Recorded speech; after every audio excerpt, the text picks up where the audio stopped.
नमस्कार मित्रांनो मित्रांनो लास्ट टाइम आपण फ्लुइड मेकॅनिक्सचा डिटेल सिलेबस डिकोडिंग ओव्हरव्ह्यू आपण सगळा बघितलेला होता.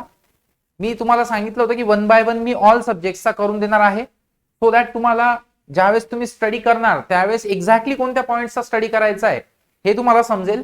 म्हणजे कुठलाही काहीही एक्स्ट्रा कुठे काही दिसलं तुम्हाला याच्या व्यतिरिक्त तर ते तुम्हाला फर्स्ट राऊंड मध्ये सरळ सरळ स्किप केलं तरी चालणार आहे. ठीक आहे, मग सेकंड राऊंड मध्ये तुम्ही ऑल डिटेल सिलेबस कव्हर करू शकता. But this is the 75% data that usually occurs 90% times in the exam. काय बोललो मी? असा 75% डाटा आहे जो 90% येण्याचा चान्स ठेवतो. म्हणजे 90% याच्यातूनच येणार आहे. जे उरलेले 10% आहे ते राहिलेल्या 25%तून येणार आहे. सो ते जे राहिलेले 25% आहे ते तुम्ही स्लो अँड स्टडी कंप्लीट करू शकता. As and when your exam occurs 1 by 1 त्यावेळी तुम्ही हे कंप्लीट करून घेऊ शकता. But very first of all study करायला घेतला सॉम आणि पूर्ण सॉमच एकदम नीट संपवला, असा संपवेल की एक पण मार्क्स जायला नको आणि त्याला लागून गेला 1 महिना, तर मग याला काही अर्थ नाहीये मित्रांनो.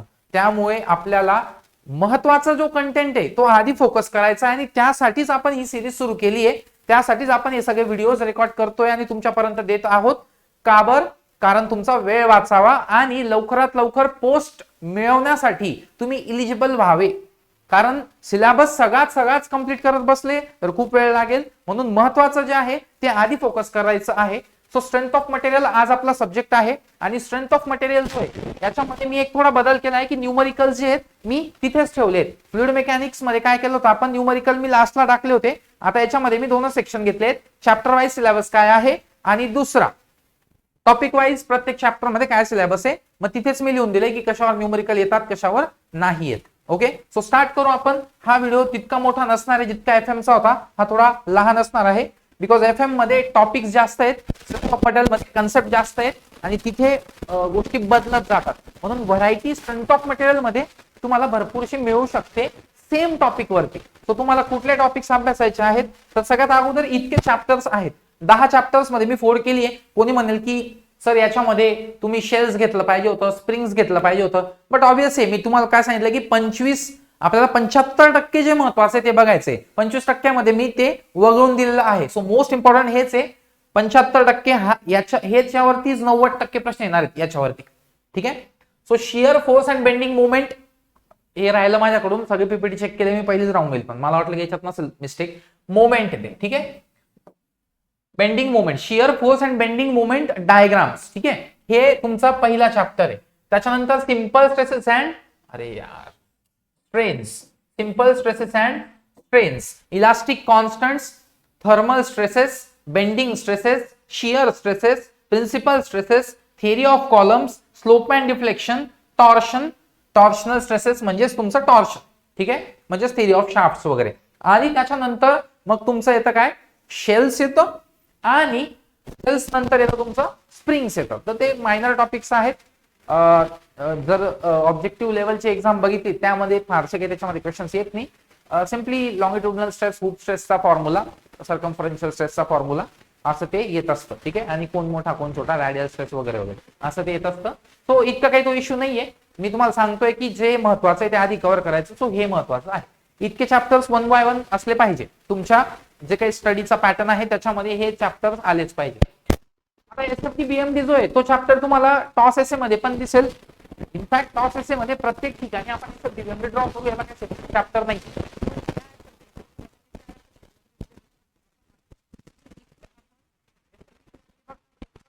फक्त डिटर्मिनेट बीम्स म्हणजे कोणते, ज्याच्यामध्ये डीएफ जो आहे तो 0 असतो. ठीक आहे, तो कोणते बीम्स आहेत तर कॅन्टिलिव्हर बीम आहे, सिम्पली सपोर्टेड आहे आणि single over hang, double over hang beams किंवा मग single over hang beam width internal hinge असं पण ते राहू शकतं. वन साइड तुमचा cantilever beam, prop cantilever beam width internal hinge असा तो राहू शकतो. तो पण त्याच्यामध्ये येऊ शकतो. सो इतके चॅप्टर्स आहेत. सिंपल स्ट्रेस अँड स्ट्रेन्स मधले जे रेग्युलर टॉपिक्स आहेत ते आपण पुढे डिटेल बघू. इलास्टिक कॉन्स्टंट तुम्हाला माहिती आहे, ई म्यू के जी, त्याच्या डेफिनेशन्स वगैरे. थर्मल स्ट्रेसेस मध्ये तुमचा अल्फा इम्पॉर्टंट आहे, मग त्याच्यावर तुम्ही थर्मल स्ट्रेस, थर्मल स्ट्रेन हे सगळं कॅल्क्युलेट करतात. बेंडिंग स्ट्रेसेस मध्ये तुमचा फ्लेक्चर फॉर्म्युला येतो. त्याच्यानंतर शिअर स्ट्रेस मध्ये तुमचा SAY/IB से बाय वाला फॉर्म्युला येतो. त्याच्यानंतर शिअर स्ट्रेसेस मध्ये तुमच्या व्हेरियस डायग्राम्स येतात. ठीक आहे, कोणत्या प्रकारच्या सेक्शन साठी कोणत्या प्रकारचं हे येतं शिअर स्ट्रेसची प्रोफाईल येते आणि ती प्रोफाईल पॅराबोलिक असते. ऍव्हरेज असेल तर ती युनिफॉर्म असते. प्रिन्सिपल स्ट्रेसेस मध्ये म्हणतात, बट ऍक्च्युली थर्ड केस जी आहे ही केस आहे, हे आपण केस, तर ही जी केस आहे ती महत्वाची आहे. ती केली तर बाकी सगळं जमतं. आणि त्याच्यात मोहर सर्कल पण आपल्याला बघायचंय. थेरी ऑफ कॉलम्स मध्ये तुम्हाला युलर्स थेरी, रँकाइन्स थेरी या दोन थेरीज आहेत. दोघं थेरीजचे अझम्पशन्स, दोघं थेरीजचे एक्सप्लेनेशन्स आणि दोघं थेरीजच्या बेसिसवर येणारे कन्क्लुजन्स आणि small numericals. Slope and deflection त्याच्यामध्ये व्हेरियस मेथड्स आहेत. 5 बेसिक मेथड्स आहेत ज्या आपण सॉम मध्ये बघतो. मॅक्युलस मेथड म्हणजेच आपलं डबल इंटिग्रेशन मेथड, त्याच्यानंतर मॉडिफाईड डबल इंटिग्रेशन मेथड, त्याच्यानंतर तुमची strain energy method, moment area method, conjugate beam method. Torsional stresses मध्ये व्हेरियस गोष्टी आहेत. डिझाइन ऑफ शाफ्ट आहे, टॉर्शन थेरीचे अझम्पशन्स आहेत, टॉर्शन फॉर्म्युला आहे. ठीक आहे, हे सगळं आपण बघणार आहोत. आपण चॅप्टर 1 बद्दल बोलू की काय येतं. तर maximum shear force and bending moment विचारला जातो. कुठे तर सपोज हा कॅन्टिलिव्हर बीम आहे. Okay, cantilever beam. तर कॅन्टिलिव्हर बीम वरती कशीही लोडिंग असू द्या, इथे जो रिॲक्शन येते या रिॲक्शनलाच मॅक्सिमम शिअर फोर्स म्हटलं जातं. म्हणजे मॅक्सिमम शिअर फोर्स ऍक्च्युली इथे येत असतो. ठीक आहे, आणि हा जो मोमेंट असतो हा मोमेंट असतो maximum bending moment. Okay, maximum bending moment. तर या दोन गोष्टी लक्षात ठेवा की याच्यावरती जवळपास 90% कन्फर्म क्वेश्चन येण्याचा चान्स आहे. What is the maximum shear force in a cantilever beam, what is the maximum shear force in a cantilever, maximum bending moment in a cantilever beam. अजून सिम्पली सपोर्टेड मध्ये पण विचारू शकतात. Simply supported beam आणि loading condition बदलली तर ते गोष्ट बदलून जाईल. जसं युडीएल असेल तर WL²/8, पॉइंट लोड असेल सेंटरला तर TL/4, पॉइंट लोड इसेंट्रिक असेल तर PAB/L, असं ते बदलत जातं. मग तुम्हाला तिथे ट्रायंग्युलर लोडिंग साठी पण लक्षात ठेवावं लागणार आहे की काय डायग्राम येते. डायग्राम जी आली तिच्यावरूनच बऱ्यापैकी क्वेश्चन्स पण बनतात. मग मॅक्सिमम शिअर फोर्स आणि मॅक्सिमम बेंडिंग मोमेंट हे तुम्हाला बघायचंय कोणासाठी, तर simply supported beams, cantilever beams आणि ओव्हरहँग बीम्स. ओव्हरहँग बीम्सची कुठली कॅटेगरी, तर ओव्हरहँग बीम्सची ही एक कॅटेगरी आणि ही एक कॅटेगरी. ओके, या दोन कॅटेगरीज तुम्हाला बघायच्या आहेत. अजून तुम्हाला ही पण एक कॅटेगरी आहे, याला प्रॉप कॅन्टिलिव्हर बोलतात, बट इथे त्यांना इंटरनल हिंज द्यावा लागतो आणि मग त्याचं अनालिसिस करता येतं. इवन याला असं पण करू शकता तुम्ही, ही पण कॅटेगरी तुम्हाला येऊ शकते. ओके, ही पण कॅटेगरी येऊ शकते. इथे DS0 असतो, इथे पण DS0 असतो. सो हे सगळे डिटर्मिनेट बीम्स आहेत. DS0 प्रॉप कॅन्टिलिव्हर बीमचा DS काय असतो, 1 असतो. ठीक आहे, इनडिटर्मिनेट असतो तो two degree 1, but internal hinge देऊन दिला तर ती इनडिटर्मिनेन्सी रिमूव्ह होऊन जाते आणि एक एक्स्ट्रा इक्वेशन मिळाल्यामुळे ते स्ट्रक्चर डिटर्मिनेट होऊन जातं. सो हे पण डिटर्मिनेट आणि पुढे थोडा ओव्हरहँग वाढवला तर तो पण डिटर्मिनेटच आहे. ठीक आहे, सो या सगळ्यांचे SFD BMD तुम्हाला मस्ट आहेत, हे आलंच पाहिजे तुम्हाला. ठीक आहे, सो हे तुम्हाला करायचं आहे. Relationship between shear force, bending moment आणि लोडिंग इंटेन्सिटी. जर समजा तुम्ही बघितला, हा दुसरा पॉइंट बद्दल मी बोलतोय, लोडिंग इंटेन्सिटी असते W, शिअर फोर्स असतो SX आणि बेंडिंग मोमेंट असतो MX. तर जी बेंडिंग मोमेंट डायग्राम आहे तिचा डिफरन्सिएशन असतं शिअर फोर्स आणि तिचं डिफरन्सिएशन असतं लोडिंग. म्हणजे dm/dx जो असतो तो SX असतो आणि ds/dx जो असतो तो W असतो. तिथे निगेटिव्ह साईन वगैरे असतं, ते तुम्ही नोट्स मध्ये डिटेल बघून घ्या काय ते. बट हे येतं आणि याच्यावरती रिलेशन विचारला जातं की हा वाढला तर त्याचा स्लोप वगैरे वगैरे अशा प्रकारचे प्रश्न, ते नोट्स मध्ये सगळं डिटेल मिळून जाईल. बट सांगण्याचा उद्देश काय की रिलेशनशिप वरती क्वेश्चन्स येतात. ठीक आहे, further shape of SFD and BMD for various loading conditions. वेगवेगळ्या लोडिंग कंडिशन्स साठी SFD आणि BMDचा शेप विचारला जातो. मग हे जेवढे पण बीम्स आहेत ना, या सगळ्या बीम्सच्या SFD BMDचा shape is must. But basic काही वेळा काय प्रश्न येतो, UDLचा 2 डिग्री पॅराबोला, UVLचं 3 डिग्री पॅराबोला, 2 पॉइंट लोडच्या मध्ये हॉरिझॉन्टल स्ट्रेट लाईन. UDL जर म्हणजे बेंडिंग मोमेंट बद्दल मी बोलत होतो हे सगळं, जर UDL म्हटलं तुम्ही तर shear force straight incline line, bending moment diagram त्याच्यापेक्षा 1 डिग्री हायर. बरोबर, पॉइंट लोड असेल तर shear force diagram, horizontal straight line, but bending moment diagram incline line. असे सगळे क्वेश्चन्स येतात. सो हे मस्ट वाचावंच लागेल. आणि लास्टली एक स्पेशल शेप झाला, मग लास्टली एक स्पेशल केस आहे ही डबल ओव्हरहँग वाली. तर याच्यामध्ये याची बेंडिंग मोमेंट डायग्राम जी आहे ती 3 प्रकारे बनत असते. ठीक आहे, 3 प्रकारे बनत असते. एक तर ही वर जाते, एक तर याला टच करते, एक तर ही खाली राहते. म्हणजे या मधल्या स्पॅन मध्ये सॅगिंग पण होऊ शकते, हॉगिंग पण होऊ शकते आणि झिरो बेंडिंग मोमेंट पण जनरेट होऊ शकतो सेंटरला. बट ही गोष्ट कशावर डिपेंड करते, हे बाहेरचे ओव्हरहँग्स किती आहेत त्याच्यावर डिपेंड करते. हे ओव्हरहँग्स वाढवले तर मधला पोर्शन हा वरती जाईल, कारण बाहेर लोड जास्त होऊन जाईल. हे ओव्हरहँग्स जर कमी केले तर बाहेर लोड कमी होतोय, म्हणून मधला पोर्शन हा वरती जाईल, सॉरी खाली जाईल. ठीक आहे, सो मधला पोर्शन खाली जाईल, हे वरती येतील कधी, जर हे हलके असतील तर. जर बाहेरच्या गोष्टी हलक्या आहेत तर ही गोष्ट मग वरती येऊन जाईल, कारण हे दाबलं तर हे वरती येईल, हे दाबलं तर हे वरती येतील. मग डॉमिनन्स कोणत्या लोडचा आहे, मिडल स्पॅन मेन स्पॅन जो आहे त्यावरचा जो लोड आहे त्याचा डॉमिनन्स असेल तर तिथे सॅगिंग होऊन जाईल.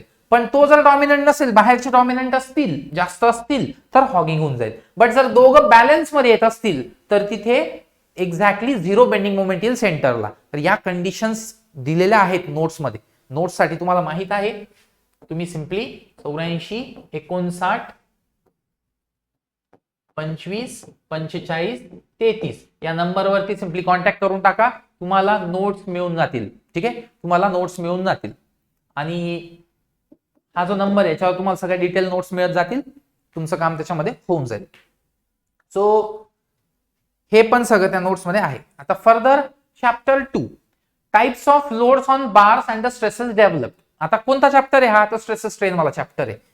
बघा, टेन्साईल लोड लावला आणि कॉम्प्रेसिव्ह लोड लावला तर दोघं केसेस मध्ये स्ट्रेनचं नेचर आणि स्ट्रेसचं नेचर वेगवेगळं असेल. दुसरी गोष्ट की जर समजा तुम्ही जो लोड आहे तो कॉन्सन्ट्रिक लावला तर फक्त डायरेक्ट स्ट्रेस इंड्यूस होईल, पण जर इसेंट्रिक लावला तर डायरेक्ट स्ट्रेस सोबत बेंडिंग स्ट्रेस पण जनरेट होईल. बिकॉज जर इसेंट्रिक लोड बघितला तर तो मोमेंट क्रिएट करतो. सो ही गोष्ट आहे सिंपल काय, की जे स्ट्रेसेस जनरेट होतात ते नेचर ऑफ लोड वर डिपेंड करतात. मग त्यानुसार पण तुम्हाला प्रश्न विचारला जाईल. आता हा टॉपिक बऱ्यापैकी डिटेल आहे, याच्यात तुम्ही सगळा अभ्यास करा की याच्यामध्ये टेन्साईल लोड लावल्यावर कसे स्ट्रेस आणि कसे स्ट्रेन डेव्हलप होतात, कॉम्प्रेसिव्ह स्ट्रेस लोड लावल्यावर कसे स्ट्रेस आणि कसे स्ट्रेन डेव्हलप होतात. ठीक आहे, त्याच्यानंतर एक असतो ट्रू स्ट्रेस आणि दुसरा असतो इंजिनिअरिंग स्ट्रेस. तुम्ही ओरिजिनल एरिया कन्सिडर करतायत, कॅल्क्युलेशनसाठी, की इन्स्टंटॅनियस वाला म्हणजे लोडिंग चालू असताना कमी झालेला एरिया जो आहे तो तुम्ही कन्सिडर करतायत, की इनिशियल वाला. याच्या बेसिसवर हे दोन प्रकार आहेत. हे ट्रू स्ट्रेस आणि इंजिनिअरिंग स्ट्रेस सारखंच ट्रू स्ट्रेन आणि इंजिनिअरिंग स्ट्रेन पण असतो, त्यांच्यातलं इंटर रिलेशनशिप आणि त्यांची कर्व कोणाची वर येते कोणाची खाली येते याच्यावर क्वेश्चन येतो. टाइप्स ऑफ स्ट्रेन्स मध्ये पुन्हा तेच लिनियर स्ट्रेन, लॅटरल स्ट्रेन. ठीक आहे, हे तुम्हाला येईल. व्हॉल्युमेट्रिक स्ट्रेन, तर हे पण तुम्हाला वाचावं लागेल. त्याच्यानंतर delta L equal to PL upon A हा फॉर्म्युला, याच्यावरचे numericals. Relationship between load stress, load म्हणजे पी, स्ट्रेस म्हणजे सिग्मा, एरिया, स्ट्रेन म्हणजे epsilon and modulus of elasticity म्हणजे ई. सो तुम्ही सरळ सरळ delta L is equal to PL upon A याच्याबद्दल मी बोलतोय आणि sigma is equal to E into epsilon ही गोष्ट आहे. याच्यावरती न्यूमरिकल्स. स्ट्रेस स्ट्रेन कर्व जी माइल्ड स्टीलची, तिच्यामध्ये कोणता पॉइंट आधी कोणता पॉइंट नंतर हे सिक्वेन्स विचारू शकतात. एंड्युरन्स लिमिट काय ते विचारू शकतात. प्रोपोर्शनॅलिटी लिमिट पर्यंत हुक्स लॉ व्हॅलिड असतो. लिनियर कर्व कुठपर्यंत असते, डिझाईन मध्ये कोणता पॉइंट यूज करतात, हॉरिझॉन्टल झोनला काय बोलतात, हॉरिझॉन्टल नंतर वरती जाण्याला काय बोलतात, नेकिंग झोन नंतर कुठला पॉइंट येतो, फ्रॅक्चर पॉइंटच्या आधी कोणता झोन येतो, अल्टिमेट पॉइंटच्या आधी कोणता झोन येतो. ठीक आहे, डिझाईनच्या नंतर जस्ट कोणता झोन येतो, प्रोपोर्शनॅलिटी लिमिट नंतर कोणता पॉइंट येतो, किंवा मग सिक्वेन्स काय आहेत पॉइंट्सचे. असं तिथे खूप सारे प्रश्न तयार होऊ शकतात बेसिक लेवलचे, ते तुम्हाला जमायला पाहिजे. त्याच्यानंतर व्हेरियस मटेरियल बिहेवियर कर्व्स म्हणजे लिनियर इलास्टिकची कर्व कशी, प्लास्टिकची कर्व कशी, विस्को इलास्टिकची कर्व कशी, असं वेगवेगळं आहे. फर्दर इज हुक्स लॉ, त्याचे एक्सप्रेशन आणि न्यूमरिकल. हुक्स लॉचे एक्सप्रेशन आणि त्याचे न्यूमरिकल, तर हे पण तुम्हाला माहिती आहे, तुम्हाला नोट्स मध्ये हे सापडून जाईल. Effect on failure strain, effect of failure strain and modulus of elasticity due to change in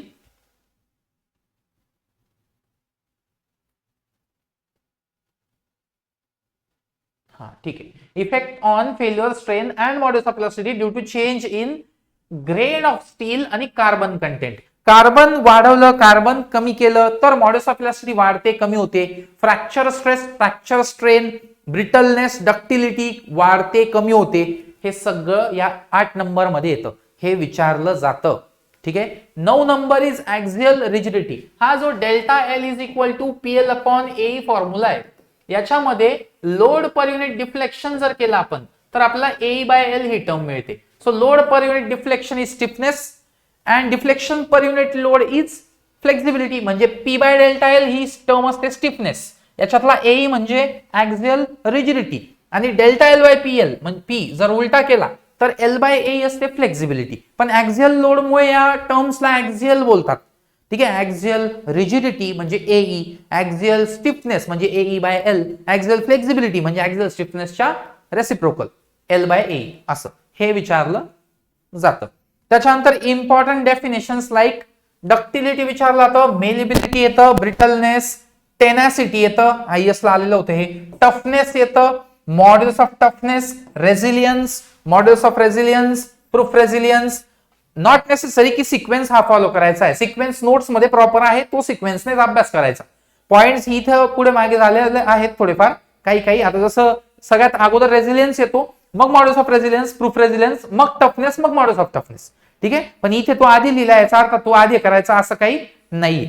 notes नुसार म्हणजे जिथे सिक्वेन्स बदलला तिथे कोणतं फॉलो करायचं, तर नोट्स फॉलो करायची, नोट्स मध्ये प्रॉपर सिक्वेन्स आहे. प्रूफ रेझिलियन्स, त्याच्यानंतर क्रीप विचारू शकतात. हार्डनेस कॅल्क्युलेट करण्याच्या मेथड्स पण दिल्या आहेत नोट्स मध्ये, जसं Brinell hardness number, Rockwell hardness number, मोह स्केल, हे सगळं दिलंय. इलास्टिसिटी म्हणजे काय हे पण, प्लास्टिसिटी म्हणजे काय, fatigue, endurance limit, load cycles, त्याच्यानंतर फॅक्टर ऑफ सेफ्टी डक्टाईल साठी वेगळा असतो आणि ब्रिटल साठी वेगळा असतो, हे पण तुम्हाला इम्पॉर्टंट आहे.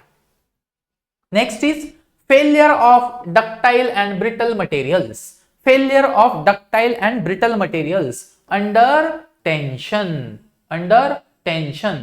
Failure of ductile and brittle materials under tension. Compression and torsion. आता हे काय आहे सर, तर डक्टाईल मटेरियल्स वर जर कॉम्प्रेसिव्ह लोड दिला तर फेल्युअर कसं होतं, टेन्साईल लोड दिला तर फेल्युअर कसं होतं. असं एक्झाम्पल देतो, डक्टाईल लोड्सवर जर टेन्शन अप्लाय केलं तर कप अँड कोन फेल्युअर होतं, बट जर कॉम्प्रेशन अप्लाय केलं तर बल्जिंग फेल्युअर होतं. ब्रिटलवर जर टेन्शन अप्लाय केलं तर 90 डिग्री मध्ये डायरेक्ट फेल्युअर होतं, आणि जर ब्रिटलवर कॉम्प्रेशन अप्लाय केलं तर 45 डिग्रीवर फेल होतं. टेन्शन आणि कॉम्प्रेशनचा इफेक्ट काय आहे, ठीक आहे, डक्टाईल आणि ब्रिटलवर जर फेल्युअर जे होणार आहे ते कसं होणार आहे हे सगळं नोट्स मध्ये आहे. टॉर्शन मध्ये हेलिकॉइडल सरफेसेस डेव्हलप होतात, तर ते पण एक बघायचंय. Standard expression for deflection delta L equal to PL upon A आहे, पण मग रेक्टँग्युलर बार साठी वेगळं, डेल्टा एरिया बदलतो ना, बी इंटू डी. स्क्वेअर आला तर ए स्क्वेअर होऊन जाईल. जर तिथे तुमचा प्रिझमॅटिक बार असेल तर delta L equal to PL upon A मध्ये ए जे आहे ते बदलेल फक्त, बरोबर. रेक्टँगलला रेक्टँगल, स्क्वेअरला स्क्वेअर, सर्कलला circle, but PL upon A हा formula okay for prismatic bars. But non prismatic bar साठी सेपरेट डेरिव्हेशन्स आहेत. जर तुम्ही कन्व्हेन्शनलचा अभ्यास करताय तर तुम्हाला ते डेरिव्हेशन्स करून जाणं मस्त आहे, बट ऑब्जेक्टिव्ह मध्ये तुम्ही डायरेक्ट स्टँडर्ड रिझल्ट त्याचा लक्षात ठेवायचा आहे, आणि तो standard result table wise proper दिलाय. एक छोटी ट्रिक मी सांगतो तुम्हाला की बघा, स्ट्रेन एनर्जी जी असते ती असते half into load into deflection, ही असते स्ट्रेन एनर्जी, बरोबर. पण जर विचार केला आपण याचा कसला, डेल्टा एल चा, तर डेल्टा एल जो आहे हा डेल्टा एल असतो तुमचा PL upon D1 D2 E, 4PL upon pi D1 D2 E. हा कोणत्यासाठी आहे, तर हा या बार साठी, ओके, या बार साठी, इकडे D1 इकडे D2, म्हणजे सर्क्युलर टेपर्ड बार साठी हा डेल्टा एल असतो, बरोबर. मग याच डेल्टा एल ला जर तुम्ही मल्टिप्लाय केलं पी बाय 2 ने, तर आन्सर काय येतं तुमचं 2PL upon pi D1 D2 E. तर ही जी व्हॅल्यू आली ही स्ट्रेन एनर्जीची आली. अशा पद्धतीने स्मार्टली तुम्हाला करायचा अभ्यास की डेल्टा एल तुम्हाला या बारचा कळला याचा, तर त्याला फक्त तुम्ही पी बाय 2 ने गुणा, कारण हा फॉर्म्युला स्ट्रेन एनर्जीचा आहे. पी बाय 2 ने गुणलं की तुम्हाला लगेच स्ट्रेन एनर्जी मिळेल. स्ट्रेन एनर्जी वेगळी पाठ करायची गरज नाही.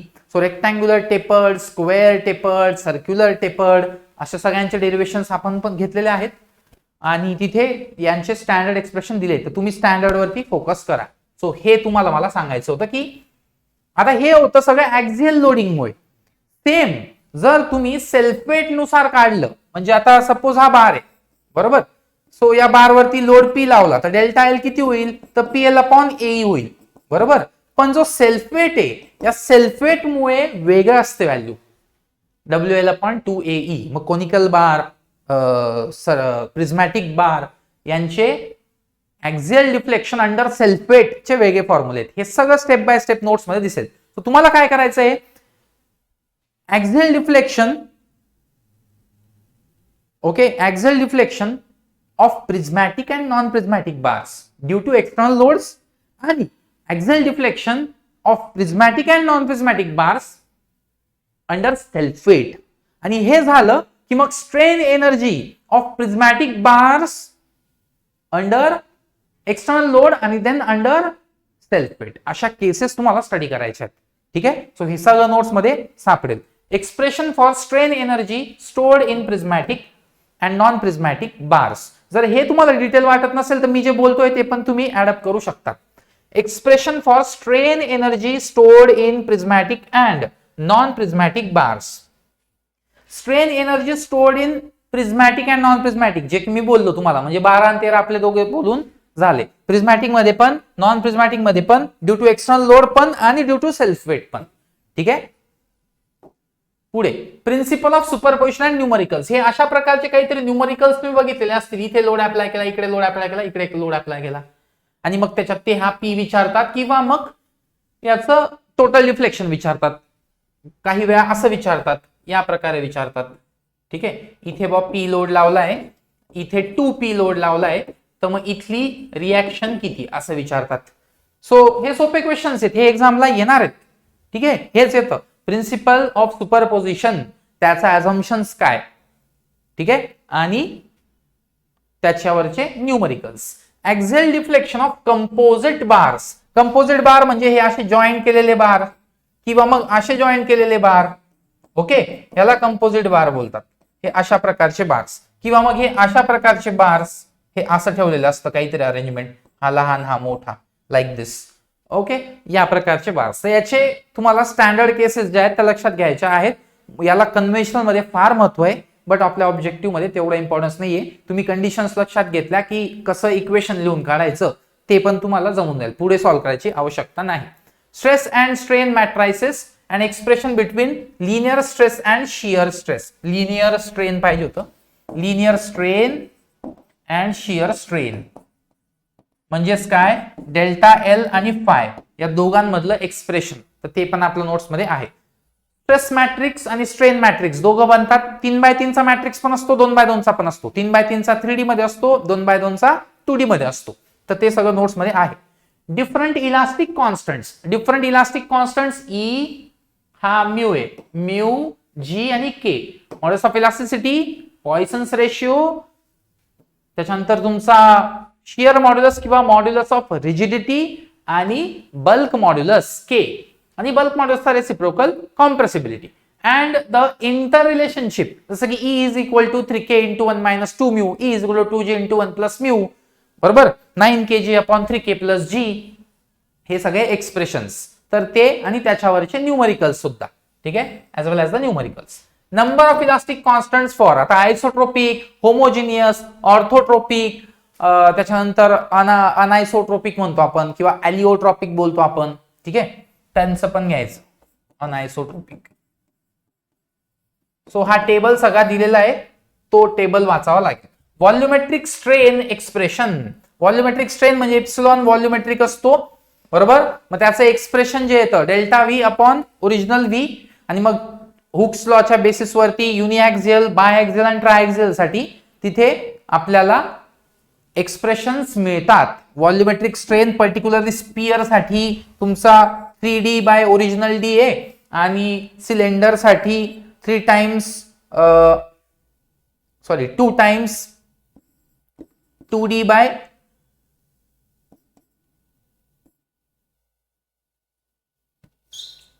3 टाइम्स डायमेट्रल स्ट्रेन आणि इथे 2 टाइम्स डायमेट्रल स्ट्रेन आणि 1 टाइम्स लिनियर स्ट्रेन. असं लिनियर स्ट्रेन लेंथ 1 आहे आणि डायमीटर 2 डायरेक्शनचे. तर हे एक्सप्रेशन आहेत आणि क्यूब साठी पण आहे, तो पण 3 टाइम्सच येतो, तो पण बघायचा.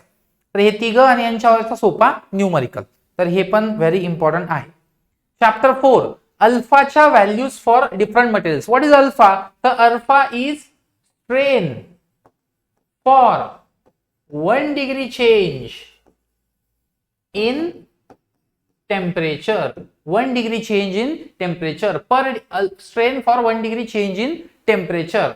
What is this? This is alpha. मग 1 डिग्री चेंज केला तर किती स्ट्रेन होतोय? तर ती व्हॅल्यू म्हणजे अल्फा. जसं की स्टील मध्ये ते होतं 12 × 10⁻⁶ पर डिग्री सेल्सिअस. म्हणजे 1 डिग्री चेंज जर झाला तर स्टील मध्ये इतका स्ट्रेन होतो. तर मला सांगा 40 डिग्रीच्या बदलासाठी गुणिले 40 करावं लागेल. ठीक आहे, अशा ते सगळं आहे, सगळं नोट्स मध्ये दिलंय. सो तुम्हाला थर्मल स्ट्रेसचं एक्सप्रेशन फॉर्म्युला, थर्मल स्ट्रेनचं एक्सप्रेशन आणि चेंज इन लेंथ कॅल्क्युलेट करायची, म्हणजेच delta L is equal to L alpha T. हे सगळं तिथे दिलेलं आहे. ठीक आहे, त्याच्यानंतर फ्री एक्सपान्शन जेव्हा होतं त्यावेळेस जो डेल्टा एल असतो तो एल अल्फा टी असतो. बट फ्री एक्सपान्शन जर म्हटलं तुम्ही तर फ्री एक्सपान्शन साठी epsilon T is not 0 but sigma T is 0. बरोबर. फ्री एक्सपान्शनच्या वेळी, ठीक आहे, फ्री एक्सपान्शनच्या वेळी स्ट्रेन हा होतो, फ्री स्ट्रेन असतो तो, चेंज इन लेंथ होते L alpha T, but there is no development of stress because it is free. But जर त्या स्ट्रेनला प्रिव्हेंट केलं तर स्ट्रेस जनरेट होणं सुरू होतं. मग प्रिव्हेन्शन हे फुल असू शकतं किंवा पार्शियल. मग ते गॅप वाले प्रॉब्लेम वगैरे आहेत, तेवढे काही गरज नाही, बट कन्सेप्ट समजून घ्यायची. Nature of stresses. आता जसं की म्हटलं तुम्हाला की हा एक बार आहे, बरोबर, आणि याचं टेम्परेचर जर आपण इन्क्रीज केलं, तर हा बार टेन्शन मध्ये जाईल का कॉम्प्रेशन मध्ये जाईल? तर बेसिक ट्रिक मी एक सांगत असतो की काही करू द्या त्यांना, आपण एक काम करायचं, आपण आधी सपोर्ट रिमूव्ह करून घ्यायचं आणि फ्री एक्सपान्शन होऊन जाऊ द्यायचं, मग सपोर्ट पुन्हा इंट्रोड्यूस करायचे. मग जर आपण फ्री एक्सपान्शन म्हटलं याचं तर ते असं होईल, फ्री एक्सपान्शन, बरोबर, हा मेन बार आहे तुमचा इतकाच, हे फ्री एक्सपान्शन आहे. मग जर तुम्ही सपोर्ट लावून दिले इथे तर सपोर्टने काय करून ठेवलंय, त्याला दाबून ठेवलंय, तर इथे काय जनरेट होईल? कॉम्प्रेशन जनरेट होईल. पण आपल्या डोक्यात काय असतं, टेम्परेचर वाढलं म्हणजे एक्सपांड होईल, म्हणून काय? Tensile stress. मग अशा ज्या कन्सेप्ट आहेत त्या सगळ्या नोट्स मध्ये आहेत, नीट समजून घ्या. सपोर्ट रिमूव्ह करा आणि मग नंतर एक्सपान्शन झाल्यानंतर सपोर्ट पुन्हा इंट्रोड्यूस करा, तर तुम्हाला एक्झॅक्टली उत्तर काढता येईल. So nature of stresses induced in the bars having various arrangements. तर हे सगळे अरेंजमेंट्स आणि वेगवेगळे सपोर्ट कंडिशन सगळं नोट्स मध्ये आहे. चला next is chapter 5 assumption in theory of bending. Assumptions आहेत की pure plane section remains plane even before bending and after bending. जर तो आधी बेंडिंगच्या आधी प्लेन असेल तर नंतर पण प्लेन असेल. त्याच्यानंतर स्ट्रेस प्रोफाईल कशी आहे तर लिनियर आहे. मॅक्सिमम स्ट्रेस कुठे असतात तर एक्स्ट्रीम फायबरला असतात. झिरो स्ट्रेस कुठे असतो तर न्यूट्रल ऍक्सिसला. न्यूट्रल ऍक्सिसची डेफिनेशन, शियर स्पॅन वगैरे सगळं करावं लागेल. फ्लेक्चर फॉर्म्युला म्हणजेच कोणता? M/I σ/y E/R. हा जो फॉर्म्युला आहे याचं एक्सप्लेनेशन डिटेल्स मध्ये. आणि इथून तुमचा येतो काय? इथून तुमचा येतो सेक्शन मॉड्युलस. सेक्शन मॉड्युलस येतो. तो section modulus is very important. तो सेक्शन मॉड्युलस वेगवेगळ्या सेक्शन साठी काढायचा असतो. त्याच्यानंतर मॅक्सिमम सेक्शन मॉड्युलस कोणासाठी? आय सेक्शन साठी. मिनिमम कोणासाठी? सर्कल साठी. असं हे सगळं आपल्याकडे आहे. सो ते तुम्ही बघून घ्या. Definitions and characteristics of beams of uniform strength. Beams of uniform स्ट्रेंथची थेरी करा, डेफिनेशन करा, खूप झालं. फ्लिच्ड बीम म्हणजे काय? कंपोजिट बीम म्हणजे काय? त्याचं इंटर कन्व्हर्जन सगळं नोट्स मध्ये आहे, हे करावं लागेल. So bending stress, shear span, normal bending म्हणजे काय? शियर सेंटरवर येऊ शकतं. शियर सेंटरचे डेफिनेशन असा पॉइंट की ज्याच्यातून जर लोड अप्लाय केला तर section will not twist. Section twist नाही होणार, म्हणजे uniform stresses will generate. So definition, neutral axis वगैरे हे सगळं झालं. तो याच्यामध्ये तुम्हाला न्यूमरिकल जो येईल तो असा न्यूमरिकल येऊ शकतो की एक बीम आहे हा 300 mm रेक्टँग्युलर, तो ऑब्विसली 150 mm वरती काय न्यूट्रल ऍक्सिस, इथे 20 MPa आहे, बरोबर 20 MPa. तर सांगा एक 75 mm वर किती असेल असं. तर मग सोपं आन्सर आहे कसं की 20 MPa मॅक्सिममला आहे, ठीक आहे, म्हणजे 100% वर. न्यूट्रल ऍक्सिसला किती 0. न्यूट्रल ऍक्सिसचं हे डिस्टन्स एक्स्ट्रीम फायबरचं किती आहे, ते आहे 150, कारण टोटल बीम किती आहे 300, मग हे किती आलं 150, बरोबर. मग 150 हा 100% झाला, 100% डिस्टन्स झाला ना हे ट्रायंगलचं. मग 150 वर जर 20 आहे, 150चा अर्ध्यावर किती असेल, लिनियर आहे ना डायग्राम, लिनियर आहे, अर्ध्याला अर्धा असेल. मग 150चा अर्धा असतो 75, तर 20चा अर्धा काय असेल 10 असेल, म्हणजे याचं उत्तर काय येईल इथे 10 येऊन जाईल. पण जर समजा 25 दिलं तर मग त्या पर्सेंटेज नुसार ते होतं. मग तिथे तुम्हाला सरळ सरळ m/i σy चं यूज करावा लागतो. नोट्स मध्ये हा न्यूमरिकल आहे, हे तुम्हाला येऊ शकतं एक्झामला, ठीक आहे. सीईए ला नाही येणार WRD च्या, पण आपल्या रेग्युलरला येऊ शकतं, म्हणजे जेईला PWSL, WCD, WRD, BMC ज्या काही एक्झामची, SSC JEE मेन्स साठी पण हे चालेल सगळं. Definition and characteristics of beams of uniform strength, composite beams, flitched beams and equivalent section. Equivalent section पण equivalent steel section, equivalent wooden section, त्याचं conversion. Chapter 6 theory of shear मधले काय अझम्पशन्स आहेत ते. एक्सप्रेशन फॉर शियर म्हणजे SAY/IB त्याचं explanation. Shape of shear profile for different sections, वेगवेगळ्या section साठी शियर प्रोफाईल कशी आहे. आता हे रेक्टँगल आहे, ठीक आहे, तर याची या प्रकारे येत असते रेक्टँग्युलर सेक्शन. मग तो जो टाउमॅक्स असतो तो काय असतो 3/2 टाउ ॲव्हरेज जो असतो, सॉरी टाउमॅक्स जो असतो तो काय असतो टाउ ॲव्हरेजच्या 3/2 टाइम्स. ॲव्हरेज शियर प्रोफाईल विचारली तर ऑलवेज युनिफॉर्म, बट रेग्युलर विचारली तर मग parabolic. So location of maximum shear in the section, maximum shear कुठे लाय करतो, रेक्टँगल मध्ये सेंटरला लाय करतो, बरोबर ना, न्यूट्रल ऍक्सिसला लाय करतो. ट्रायंगल मध्ये कुठे ते शोधा, ते पण सगळं नोट्स मध्ये आहे. आणि lastly relationship between average shear and maximum shear, ते तर आपण बोललोच, हे सगळं याच्यातच कव्हर होऊन जाईल. 2 पानाचा हा चॅप्टर आहे, पूर्णच करून टाकायचं. नेक्स्ट चॅप्टर 7 डेफिनेशन्स महत्वाचे आहेत. नॉर्मल प्लेन कोणाला बोलायचं, प्रिन्सिपल प्लेन कोणाला बोलायचं, मेजर प्रिन्सिपल स्ट्रेस कोणाला बोलायचं आणि मायनर प्रिन्सिपल स्ट्रेस कोणाला बोलायचं. नॉर्मल स्ट्रेस आणि शियर स्ट्रेसचे एक्सप्रेशन जे आहेत ते महत्वाचे, as well as maximum shear stress चे एक्सप्रेशन पण महत्वाचे आहेत. Inclination of plane of maximum shear. आता तुम्ही थर्ड केस जी ना, थर्ड केस तिचा व्यवस्थित अभ्यास करा. कोणती थर्ड केस, या थर्ड केस मधून तुम्हाला सगळा कंटेंट मिळून जातो. तुम्हाला मॅक्सिमम विचारला तर काय हे बघा, सगळ्यात महत्वाचं मॅक्सिमम शियर स्ट्रेस वर क्वेश्चन याचा चान्स जास्त असतो. मॅक्सिमम शियर स्ट्रेस म्हणजे टाउमॅक्स. मॅक्सिमम सॉरी जो प्लेन ऑफ मॅक्सिमम शियर आहे त्याचं इन्क्लिनेशन पण विचारू शकतात. Inclination major and minor principal प्लेनचे inclination, maximum normal stress inclination, ठीक आहे, ते विचारू शकतात. सो हे सगळं तिथे येईल, तर हे नीट बघणार. युनिॲक्सियल लोडिंग कंडिशन जी आहे त्यामध्ये शियर लावलं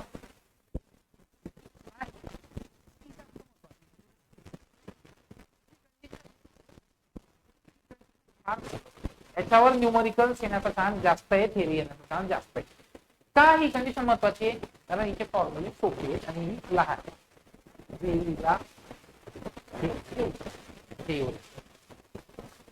मोहर सर्कल, ठीक आहे, मोहर सर्कल कशावर प्लॉट आहे, म्हणजे नॉर्मल प्लॉट कोणत्या ऍक्सिसवर आहे, शियरचा प्लॉट कोणत्या ऍक्सिसवर आहे ही गोष्ट. दुसरं रेडियस ऑफ मोहर सर्कल म्हणजे काय, डायमीटर ऑफ मोहर सर्कल म्हणजे काय, कोऑर्डिनेट्स ऑफ सर्कल किती असतात, हे सगळं विचारलं जाईल. तो हे महत्वाचं आहे. वेगवेगळ्या लोडिंग कंडिशन साठी वेगवेगळे मोहर सर्कल बनतात. जसं प्युअर शियरची केस असेल तर असा मोहर सर्कल बनतो, ओरिजिन ऍट सेंटर, हे विचारलं जाऊ शकतं. पुढे इम्पॉर्टंट डेफिनेशन कॉलमच्या, ठीक आहे, कॉलम, स्ट्रट, स्टॅन्चियन, पोस्ट आणि बुक हे सगळे कॉम्प्रेशन मेंबर, बट थोडा अधिक याच्यामध्ये डिफरन्स आहे. स्ट्रट जे ते इन्क्लाइंड असतात, पोस्ट हे जनरली वर्टिकल असतात, बट ट्रसचे एंड सपोर्ट असतात.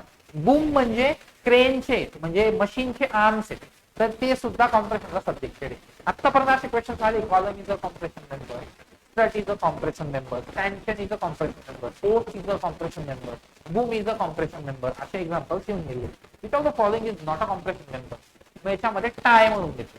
So tie member, sag, tie या सगळ्या गोष्टी ज्या आहेत त्या सगळ्या टेन्शन मेंबर आहेत. मग त्याच्यामध्ये ते ऑर्डर वगैरे various modes of failure in the column कोणते? एक बकलिंग मोड आहे आणि एक कोणता आहे? क्रशिंग मोड आहे. शॉर्ट कॉलम मध्ये क्रशिंग मोड, लॉंग कॉलम मध्ये बकलिंग मोड. आणि जर कॉलम व्यवस्थित शॉर्ट पण नसेल प्रॉपरली आणि लॉंग पण नसेल तर मिक्स्ड मोड ऑफ फेल्युअर दिसून येतं. बकलिंग आणि क्रशिंग ऍट अ टाइम याला मिक्स्ड मोड ऑफ फेल्युअर बोलतात. रँकाइन थेरी जी आहे ती ऑल टाइप ऑफ कॉलम साठी ऍप्लिकेबल आहे, बट युलर्स थेरी जी आहे ती लॉंग कॉलम साठी ऍप्लिकेबल आहे. हे सगळं विचारलं जातं. स्लेंडरनेस रेशोचा फॉर्म्युला जो आहे तो विचारला जातो. स्लेंडरनेस रेशो लॅम्बडा असतो तुमचा L effective upon R minimum. याच्यातही थोडंसं दुमत आहे कारण स्टील साठी हा फॉर्म्युला आहे. स्टील साठी आरसीसीचा जर विचार केला, आरसीसी कॉलमचा, तर लॅम्बडा जो येतो तो येत असतो unsupported length upon list lateral dimension. तो असा डिफरन्स आहे. तो ही जी एल इफेक्टिव्ह आहे ही सपोर्ट कंडिशन वर डिपेंड करते. म्हणून मग कॉलमच्या सपोर्ट कंडिशन नुसार इफेक्टिव्ह लेंथ किती असा प्रश्न विचारला जातो. तो म्हणजे हा effective length of column for various end condition. हे व्हेरी इम्पॉर्टंट. युलर्स थेरी मध्ये युलर्स क्रिटिकल स्ट्रेस आहे, त्याचे अझम्पशन्स युलर्स थेरीचे. Euler's critical stress, Euler's critical load pi square EI upon L effective square. ठीक आहे. तो हे सगळे. रेडियस ऑफ गायरेशनची डेफिनेशन ऍक्च्युअली मी याच्यामध्ये CG आणि MI हे इन्क्लूड नाही केलंय because it is a part of mechanics. तो ते मेकॅनिक्सच्या सिलेबस मध्ये कव्हर होईल. Euler's theory and assumptions and expression झालं. क्रिटिकल स्लेंडरनेस रेशियो जसं की माइल्ड स्टील जो आहे त्याची व्हॅल्यू जी आहे पेज 89 वर हे सगळं एक्सप्लेनेशन दिलंय नोट्सच्या. लॅम्बडा CR जो आहे माइल्ड स्टील साठी तो असतो 89 अप्रॉक्सिमेटली. आणि याचा सोपा अर्थ काय असतो माहिती का? याचा सोपा अर्थ असतो की माइल्ड स्टील कॉलम चा स्लेंडरनेस रेशिओ 89च्या पुढे असेल तर तो माइल्ड स्टील कॉलम लॉंग म्हणून ऍक्ट करतो आणि युलर्स थेरी तिथे ऍप्लिकेबल असते. जर माइल्ड स्टीलचा कॉलम असेल आणि त्याचा स्लेंडरनेस रेशिओ कॅल्क्युलेट केल्यावर 89च्या पेक्षा कमी येत असेल, म्हणजे 89 पेक्षा लॅम्बडा कमी असेल तर त्याला शॉर्ट म्हणणार तुम्ही, आणि जर त्याच्यापेक्षा जास्त असेल तर त्याला लॉंग म्हणणार. तर इथे युलर्स ऍप्लिकेबल आहे आणि इथे युलर्स ऍप्लिकेबल नाहीये. ठीक आहे. सो सिंपल क्वेश्चन येतो की for a mild steel column having slenderness ratio 72, Euler's theory will be applicable, be not applicable, may or may not be applicable, असं काही. ठीक आहे. सो हे बघा, हे समजून घेणार. मिडल थर्ड रूल विचारला जातो B/3 वाला क्रायटेरिया. तसं सर्कल आणि हॉलो सर्कल मध्ये मिडल फोर्थ रूल असतो. हॉलो सर्कलचा अजून वेगळा आहे. मग जो मिडल थर्ड रूल आहे तो कसा असतो, तर हा पॉइंट आहे इकडनं. ठीक आहे. इकडनं इकडे किती मॅक्सिमम इसेंट्रिसिटी किती पॉसिबल आहे B/6. मॅक्सिमम इसेंट्रिसिटी किती B/6. कशासाठी maximum eccentricity? For no tension यायला नको कॉलम मध्ये. तर मग इथे आपण असं मार्किंग करतो. मग हे मार्किंग केल्यावर इथे जो पोर्शन तयार होतो याला बोललं जातं कोर किंवा कर्न. मग ह्या कर्नचे डायमेन्शन्स विचारतात, या कर्नचे डायमेन्शन विचारतात, कर्नचा शेप विचारतात. सर्कलचा कर्न हा सर्कल असतो, त्याचा डायमीटर हा मिडल फोर्थ नुसार D/4 असतो, रेडियस D/8 असते. बट हॉलोचं वेगळं एक्सप्रेशन आहे, तर ते डिटेल बघा. सगळे ESC ला सुद्धा आलेत प्रश्न आणि हे फार सोपे प्रश्न आहेत.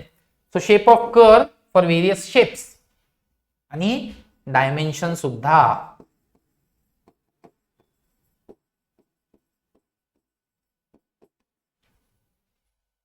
पुढे characters, conclusions, expressions of first, second, third derivative of deflection. बघा, डेरिव्हेटिव्ह ऑफ डिफ्लेक्शन पहिलं असतं डिफ्लेक्शन. याचा जर आपण dy/dx केलं तर फर्स्ट डेरिव्हेटिव्ह ऑफ डिफ्लेक्शन येतो स्लोप. जर आपण सेकंड डेरिव्हेटिव्ह केलं d2y/dx², बरोबर, तो येतो मोमेंट.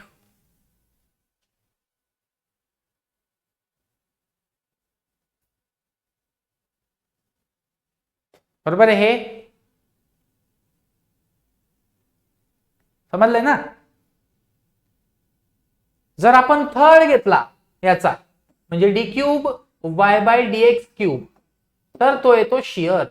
आणि जर आपण फोर्थ घेतला तर ते येतं लोडिंग इंटेन्सिटी d4y/dx⁴ ती येते लोडिंग इंटेन्सिटी. हे सिंपल असं कनेक्शन आहे. आणि हे कुठून येतं तुमचं m/i σ/y e/r इकडनं हे येत असतं. याच्यातला जो 1/r आहे ना तो कर्वेचर आहे. 1/r 1/r म्हणजेच काय मग तुमचा m/ei 1/r म्हणजे. ठीक आहे. सो ते सगळं डिटेल दिलेलं आहे, आपण तेवढं बघून घ्या. कुठल्या method set slope and deflection, तर 5 मेथड मी नावं सांगितले ऑलरेडी स्टार्टलाच. त्याच्यापैकी सगळ्यात महत्वाच्या आपल्याला विचारल्या जातील ते म्हणजे कॉन्जुगेट बीम मेथड आणि मोमेंट एरिया मेथड.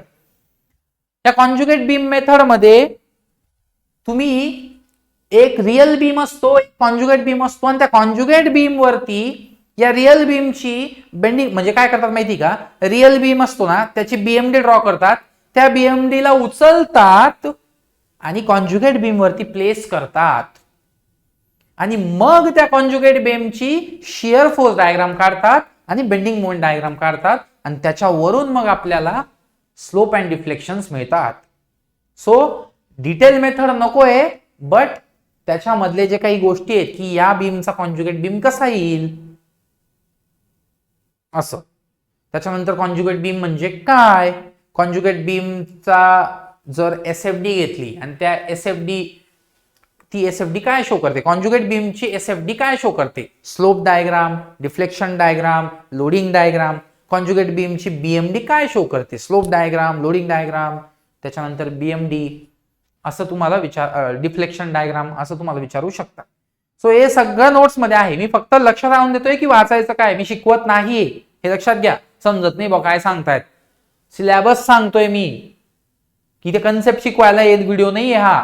कन्सेप्ट आपल्या सगळ्या लेक्चर्स मध्ये एक एक करून 1 बाय 1 प्रॉपर डिटेल शिकवलेले आहेत. Standard slope and deflection for various loading conditions, this is very important. याच्यावरती फिक्स क्वेश्चन येतो. जसं की तुम्ही बघितलं की हा जर असेल इथे एम लावलेला आहे, ठीक आहे एम, तर जो थीटा येतो तो येतो ml/ei आणि जो डेल्टा येतो तो येतो ml²/2ei. पण जर लोड लावला पी लावला इथे पी, तर मग स्लोप येतो pl²/2ei. पण जे डिफ्लेक्शन येतं ते येतं pl³/3ei है ना. मग हे स्टँडर्ड जे आहेत ते सगळे तुम्हाला करायचे आहेत. ओके. सो हे पूर्ण चॅप्टर व्हेरी इम्पॉर्टंट आहे, कारण हे चॅप्टर स्ट्रक्चरल अनालिसिस आणि सॉम मधला मध्य साधतं. या ठिकाणी सॉम आणि स्ट्रक्चरल अनालिसिस इंटरसेक्ट होतात. म्हणजे सेम चॅप्टर आहे हा, तिकडे सुद्धा तसाच आहे. ही सगळी थेअरी तिकडे आहे, फक्त तिकडे ऍडव्हान्स मेथड आहेत. इकडे काय आहे सॉम मध्ये डिटर्मिनेट बीम्स, तिकडे टॉस मध्ये इनडिटर्मिनेट बीम्सचं पण कॅल्क्युलेट करावं लागतं. तेवढाच तो फरक आहे, बाकी चॅप्टर तोच. लास्ट चॅप्टर आपला महत्वाचा तो म्हणजे टॉर्शन. आता जो टॉर्शन आहे याच्यामध्ये टॉर्कची डेफिनेशन युनिट आणि डायमेन्शन हे महत्वाचं आहे. त्याच्यानंतर प्युअर टॉर्शनची डेफिनेशन काय, व्हॉट इज प्युअर टॉर्शन. त्याच्यानंतर टॉर्शन फॉर्म्युला अँड काही टर्म्स महत्वाच्या, टॉर्शन फॉर्म्युला अँड काही टर्म्स. त्याच्यानंतर डिझाईन क्रायटेरिया आहेत शाफ्ट मधले काही. डिझाईन क्रायटेरिया काय आहे, डिझाईन क्रायटेरिया आहे पहिला तुमचा स्ट्रेंथ क्रायटेरिया आणि दुसरा आहे स्टिफनेस क्रायटेरिया. तर हे एक्झामला येईल. डेफिनेशन्स कुठल्या, तर torsional rigidity, stiffness flexibility, torsion formula, टॉर्शनचे अझम्पशन्स हे सगळं येईल. त्याच्यानंतर पॉवर ट्रान्समिशनचा फॉर्म्युला 2π/NT/60 कधी 60 कधी नाही घ्यायचा. हॉर्स पॉवर मध्ये असेल तर काय, what is BHP, what is metric horse power, British horse power, सगळं एक्सप्लेन केलेलं आहे. Next effect of pure torsion and pure bending. Pure टॉर्शनचा इफेक्ट काय, म्हणजे एक टॉर्क लावायचा. ठीक आहे, जसं आता T upon IP is equal to Fs upon R is equal to G theta by L. So what is the effect of pure torsion? IP जो आहे combine effect of torsion bending. आता इथं एक गोष्ट राहिली आहे जी खूप महत्वाची आहे, पोलर सेक्शन मॉड्युलस. याच्यावरून polar section modulus is very important. Polar section modulus म्हणजेच काय, तो झेडपी आहे which is nothing but IP upon R. ठीक आहे, व्हेरी आयएमपी किंवा व्हीव्ही आयएमपी म्हणा. तो हा झेडपी पण विचारला. मग तुम्ही जर टी बघितला, टी किंवा एफ एस बघितला, एफ एस, तर F S is nothing but काय, T upon Z P. And what is Z P for a circular shaft? Z P काय तो पाय बाय 64 d⁴ बरोबर इंटू 2, तेव्हा तो आयपी होतो म्हणजे पाय बाय 32 इंटू d⁴ आणि तो होतो pi by 16. So 16t upon pi D cube, 16t upon pi D cube. हा आहे तुमचा इफेक्ट ऑफ प्युअर टॉर्शन. तसाच तुमचा इफेक्ट ऑफ प्युअर बेंडिंग असतो. बेंडिंग मोमेंट लावावा लागतो शाफ्ट वरती. तो हे शिकवत नाहीये मी, जस्ट सांगून देतोय. मग त्याच्यात सगळं आहे, effect of pure torsion, effect of pure bending. त्याच्यानंतर याचा काय मग रेशो विचारला तो. प्युअर टॉर्शन च्या वेळी येणारे स्ट्रेसेस डिवाइड बाय प्युअर बेंडिंगच्या वेळी येणारे stresses. 2m/t, t/2m, 2t/m, m/2t असं असे ऑप्शन्स येतात. कंबाईन इफेक्ट काय मग? कंबाईन इफेक्ट मध्ये √m² + t² वगैरे त्या प्रकारचे फॉर्म्युले. इक्विव्हॅलंट टॉर्क आणि बेंडिंग मोमेंटचे पण एक्सप्रेशन आहेत. ठीक आहे, ते पण तुम्ही बघा. सिरीज शाफ्ट आणि पॅरलल शाफ्ट कशामध्ये थिटा सेम आहे, कशामध्ये टॉर्क सेम आहे ते तुम्ही बघा. आणि त्याच्यानंतर वेट कंपॅरिझन. हॉलो शाफ्ट आणि सॉलिड शाफ्ट यांचं सरळ सरळ वेट कंपॅरिझन करतात, म्हणजे युनिट लेंथ वरती एरियाचं कंपॅरिझन करतात. असं ते सिंपल आहे. सगळं दिलेलं आहे, फक्त महत्वाचं काय आहे ते लक्षात आणून दिलंय. नोट्स बघितल्यावरती समजत नाही की काय वाचावं, म्हणून हे दिलंय म्हणजे तुम्हाला नोट्स मध्ये फोकस करता येईल प्रॉपरली.